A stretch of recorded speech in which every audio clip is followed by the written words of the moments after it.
ativares o sininho e para comentares em baixo depois no vídeo. Sim, o nome do criador é Yao. O do Messias? Yahoshua Shamashi em hebraico. Fica bem. Vá, tchau, abraço.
Zona 13. Não há nada oculto que não venha a ser revelado. Not anything hidden that will not be revealed. Nos últimos séculos, poucos temas suscitaram tanta discussão como as sociedades secretas. A maçonaria é uma delas. As notícias do crescente número de membros e as polémicas que a comunicação social trouxe para os jornais despertaram uma curiosidade e levaram-me a querer saber mais. Quem são os maçons? O que fazem? O que os move? Será que, numa época em que a internet parece pôr a nu todas as matérias, ainda existe uma sociedade que consegue manter-se em segredo?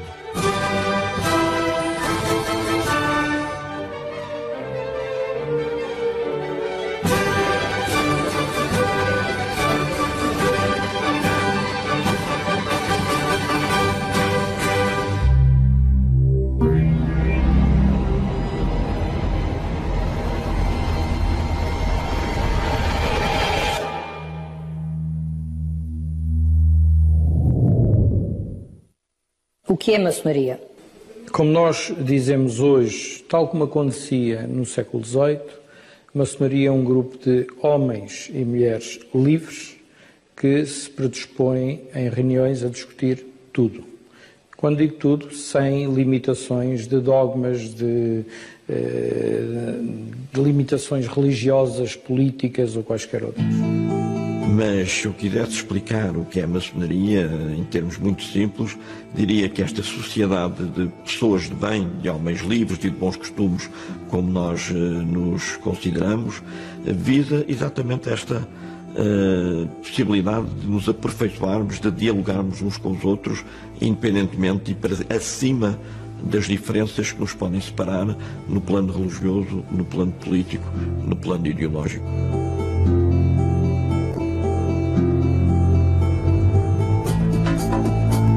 A minha viagem pela maçonaria começou pelo local óbvio, a internet. Após alguma pesquisa, enviei e-mails para todos os endereços eletrónicos que encontrei. A resposta chegou pouco tempo depois, através de um telefonema misterioso. Perguntaram-me o que queria saber. Desconfiavam que as minhas questões iam cair no lugar comum das influências e das ligações ao poder da maçonaria. Mas a minha curiosidade ia para além dos temas sensacionalistas. E, sem perceber, os jantares com maçons começaram a ser frequentes e os telefonemas cada vez mais longos. As minhas questões começavam a encontrar respostas. Existem duas grandes maçonarias, ou duas grandes correntes maçónicas universais. Uma que é a maçonaria liberal, em que não acredita, pode não acreditar em nenhum Deus ou ou nenhuma entidade superior, e que aceita ateus. A outra, que é a maçonaria tradicional, que obrigatoriamente os maçons ou os membros têm que acreditar em algo, nomeadamente, um Deus revelado. E essas são as duas grandes maçonarias, ou duas grandes correntes universais. Cá em Portugal temos o Grande Oriente Lusitano.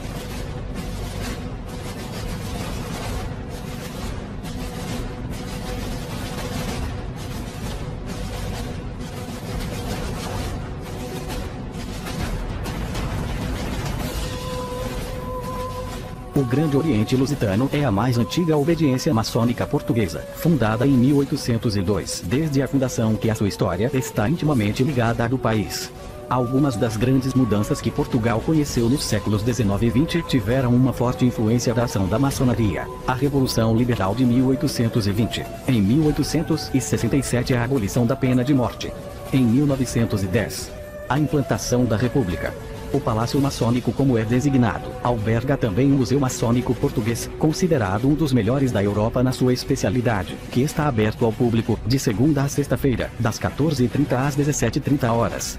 Pela sua qualidade e prestígio, está prestes a integrar a rede nacional de museus. Temos o Grande Oriente Lusitano e temos a Grande Loja Legal de Portugal.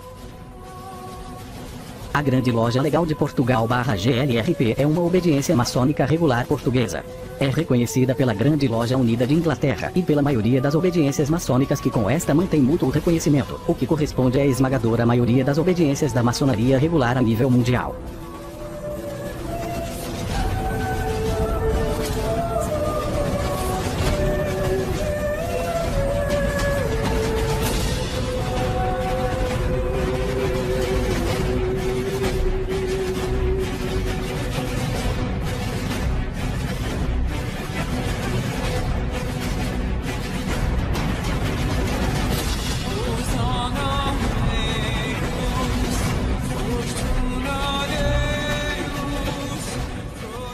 Cá em Portugal temos o Grande Oriente Lusitano e temos a Grande Loja Legal de Portugal, as únicas entidades credíveis, ou estruturas credíveis, na maçonaria masculina.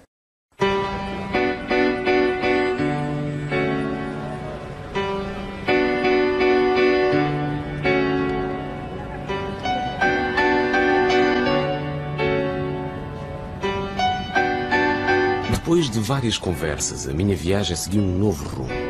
Deixaram-me entrar no coração da maçonaria e ver de perto como tudo funciona.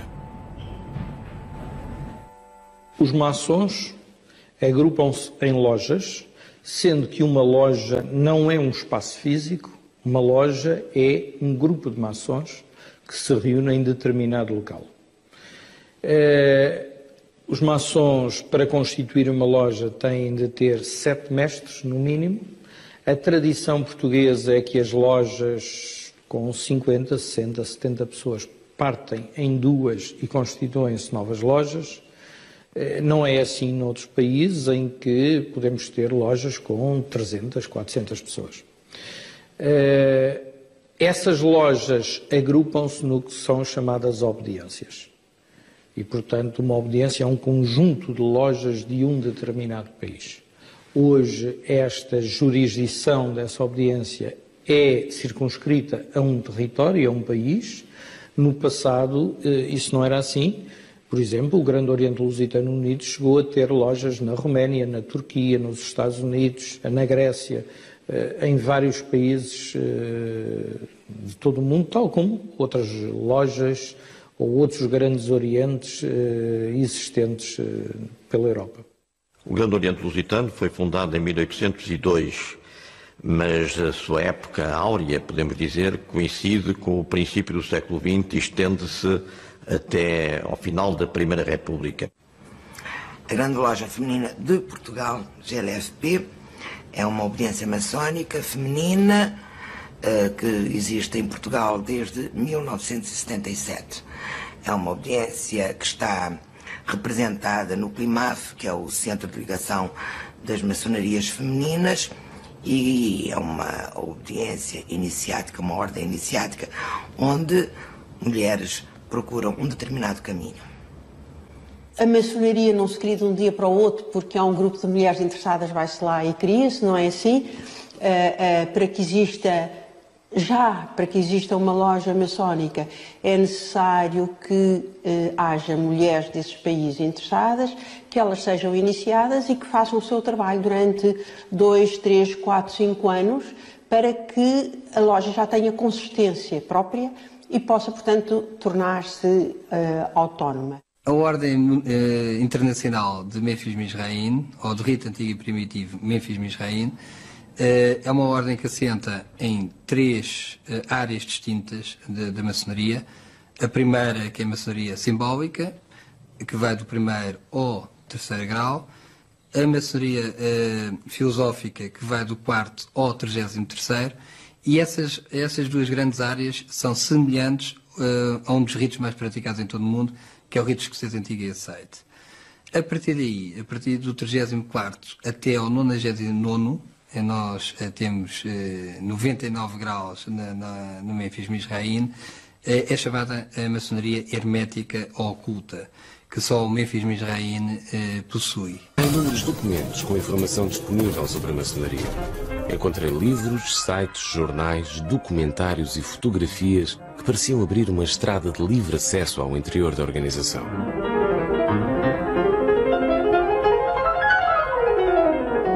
Mas neste caminho de descoberta houve obstáculos difíceis de contornar e atalhos que não pude seguir.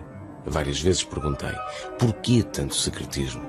Bem, eu diria que a maçonaria não é uma sociedade secreta, será quando muito uma sociedade discreta, ou seja, temos algum cuidado em preservar a nossa identidade de maçons, porque a história ensinou-nos que os maçons foram, em diferentes épocas, sempre muito perseguidos, e ainda hoje, em Portugal, apesar de vivermos em democracia, ser maçom em determinadas zonas do nosso país e em determinados meios pode acarretar algumas dificuldades para as pessoas que se proclamam como tal, inclusivamente nas suas carreiras profissionais e nos seus empregos, embora haja, felizmente, também cada vez mais maçons que não receiam ostentar publicamente a sua identidade de maçons, porque têm independência suficiente também para o poderem fazer.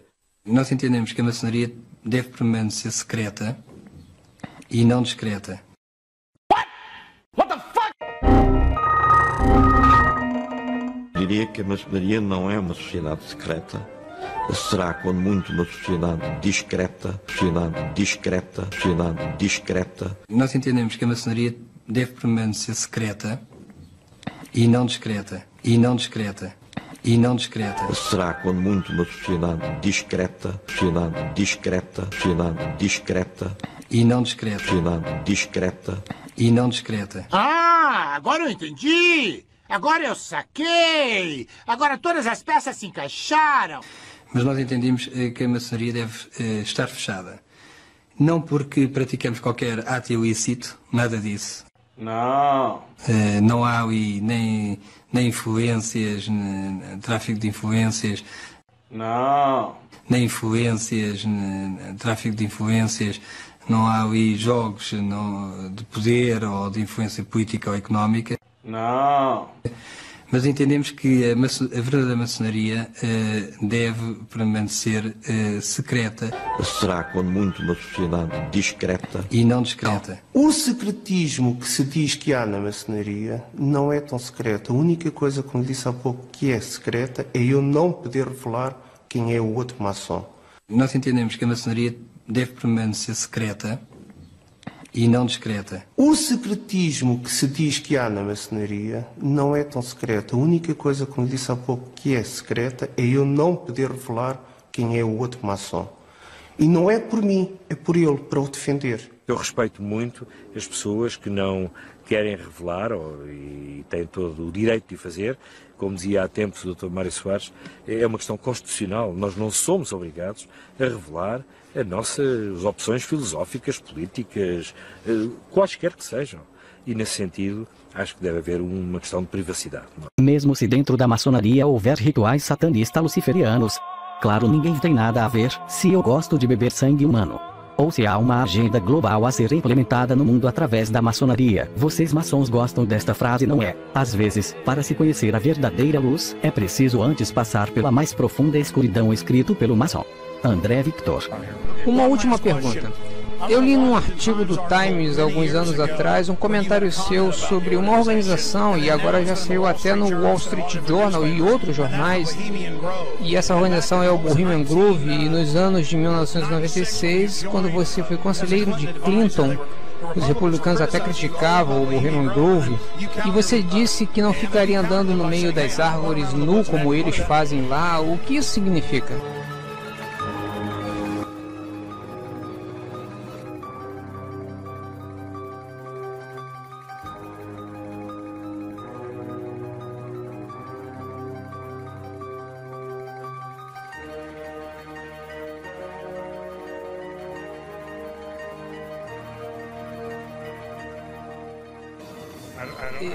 Eu não sei sobre qual trecho você está se referindo. Eu nunca ouvi uma informação como essa. Eu sou um membro feliz do Bohemian Grove e eu gosto das pessoas que vão lá. E realmente é inapropriado para mim falar sobre o grupo além disso. Você esteve na cerimônia de cremação? Francamente, eu acho que não é algo que devo falar com você.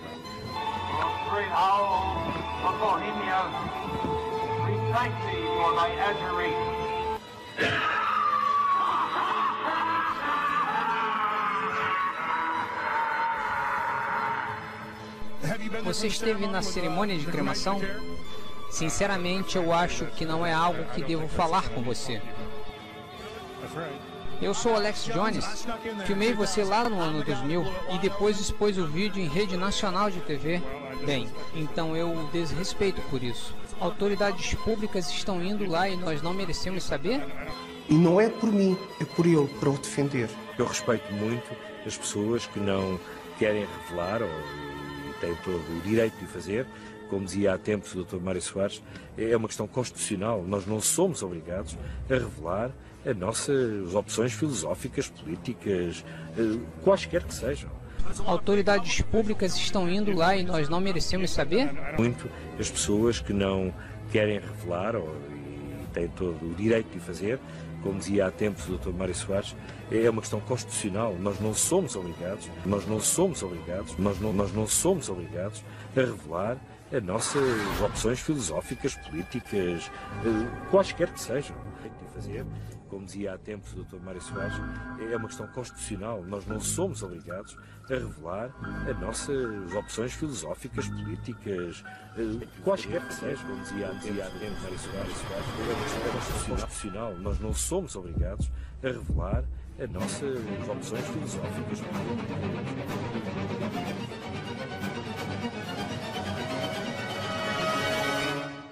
Eu não sei nada sobre você e nada sobre seu filme, mas se realmente entrou sem autorização e violou para fazer seu filme, eu o desrespeito por isso. Sério? Sabia que não poderia filmar. Compreende o que viu lá? Não. Você invadiu? Sim. Não havia dúzias de placas dizendo não atravesse? Não, eles colocaram depois. Bem, já estive lá e sinto muito que você tenha violado os avisos. E assim não há como ser respeitoso. E quanto aos rituais, eles são respeitosos?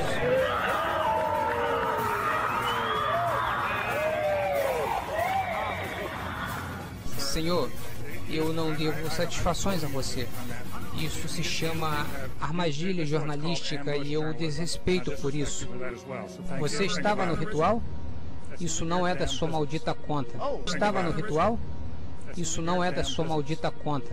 Isso não é da sua maldita conta. Ouça, ouça. Você vai e faça as pessoas saberem que você violou lá.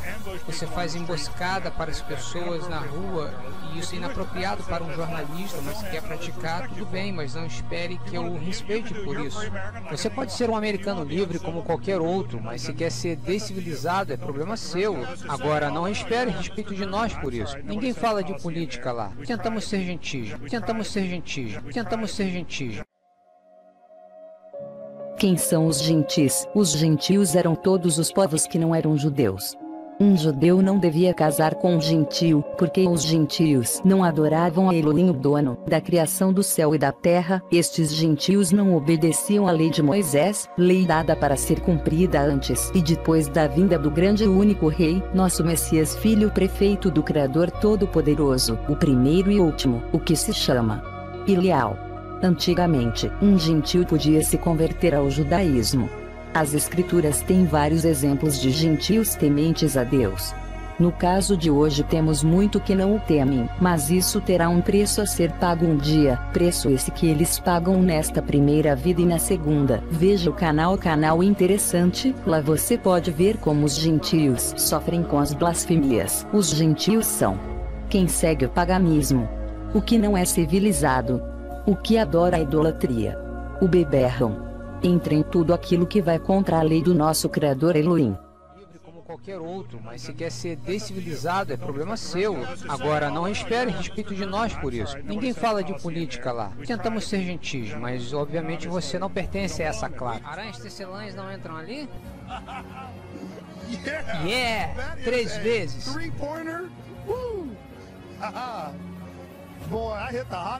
Ei, senhor Gergen, tem uma vida maravilhosa. E dê um alô a Moloch por mim, viu? Para aquela divindade. Ei, senhor Gergen, tem uma vida maravilhosa. E dê um alô a Moloch por mim, viu? Para aquela divindade. Ei, senhor Gergen, tem uma vida maravilhosa. E dê um alô a Moloch por mim, viu? Ei, senhor Gergen, tem uma vida maravilhosa.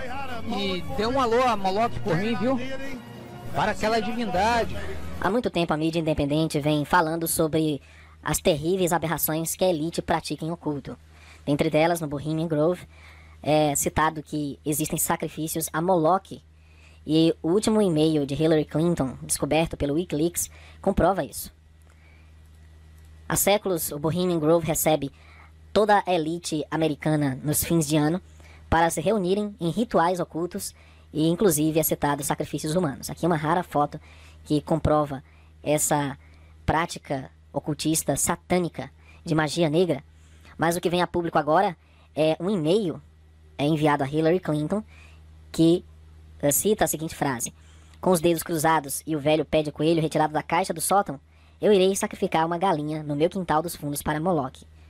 Isso está no site Wikileaks, lançado recentemente, sobre vários documentos que indiciam Hillary Clinton por crimes variados, desde falsificar eleições em países e enviar documentos ultra secretos para outros países e para indivíduos. E agora vem à tona a participação de Hillary Clinton nos rituais ocultos do Bohemian Grove. É notório que o marido dela, o Bill Clinton, participava, os Bushes e praticamente todo ex-presidente americano. E eles sacrificam crianças. E essa é uma prática bem antiga, desde os tempos bíblicos, condenada pelo Criador. Ele diz: da tua descendência não darás nenhum para fazer passar pelo fogo perante Moloch, e não profanarás o nome de teu Criador. Eu sou o Senhor. Isso está em Levítico 18, 21. As escrituras condenando a prática de oferecer os filhos primogênitos a Moloch. E eles queimavam esses filhos em oferendas a esse demônio. Mais uma vez mostrando que o mundo jaz no maligno. Que toda essa elite dominante serve a Satã. E se opõe ao Criador. Se opõe às escrituras. Se opõe à Torá. Se opõe a tudo que diz respeito ao reino dos céus. Vamos ver o que o Criador diz sobre queimar crianças e adultos no fogo, para essas estátuas de pedra. Deuteronômio 18, 9, 12. Quando entrares na terra que o Senhor teu Deus te dá, não aprenderás a fazer conforme as abominações daqueles povos. Não se achará no meio de ti quem faça passar pelo fogo o seu filho ou a sua filha. Eu vejo você lá. Focalize o rosto dele. O rosto dele.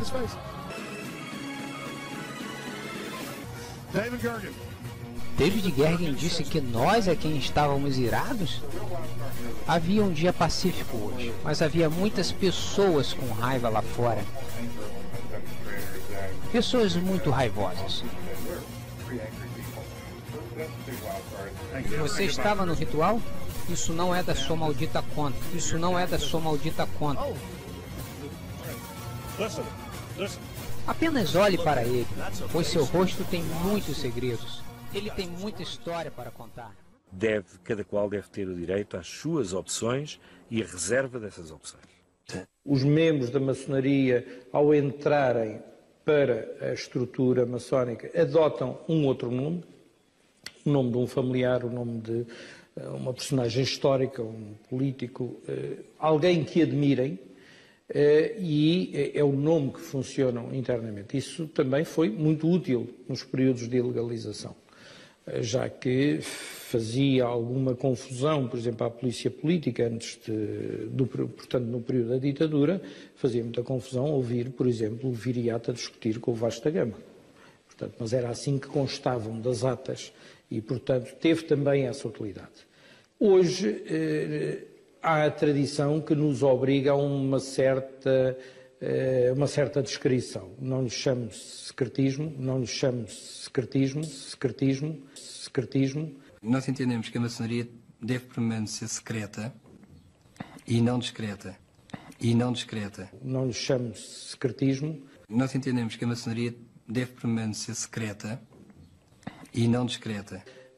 Uma certa descrição. Não lhe chamo secretismo, não é uma organização secreta. Você explica, você reduz, você desenha, você toca a explicação. E mesmo assim os filhos da puta não conseguem entender, porra!